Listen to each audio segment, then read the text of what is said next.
പണ്ട് വെള്ളായണി കായലിൻ്റെ ചുറ്റുമുള്ള തെങ്ങുകളിൽ കള്ള് ചെത്തുണ്ടായിരുന്നു. പക്ഷേ ഈ കള്ള് മിക്കവാറും ദിവസങ്ങളിൽ മോഷണം പോകുമായിരുന്നു. അങ്ങനെ ചെത്തുകാരൻ ഒരു ദിവസം ഒളിച്ചിരുന്ന് ഇതിൻ്റെ മോഷ്ടാവിനെ കണ്ടെത്തി.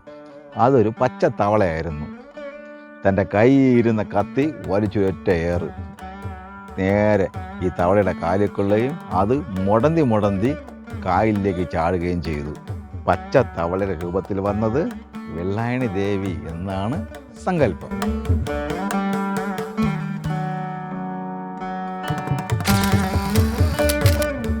ആ ഐതിഹ്യത്തിന്, ആ സങ്കല്പത്തിന് ബലം നൽകുന്നതാണ് ഈ കളങ്കാവൽ സമയത്തിൻ്റെ അവസാനം നടക്കുന്ന കാല് മുടന്തിക്കൊണ്ടുള്ള ദേവിയുടെ മുടിചായൽ.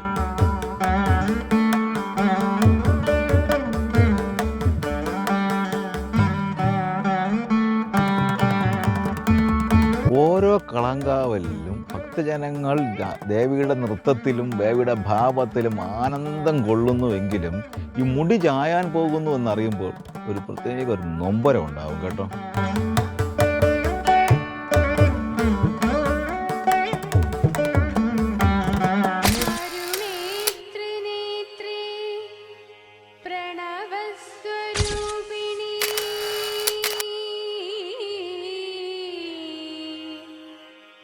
ചായുന്ന മുടിക്കാഴ്ചയുമായി നാളെ.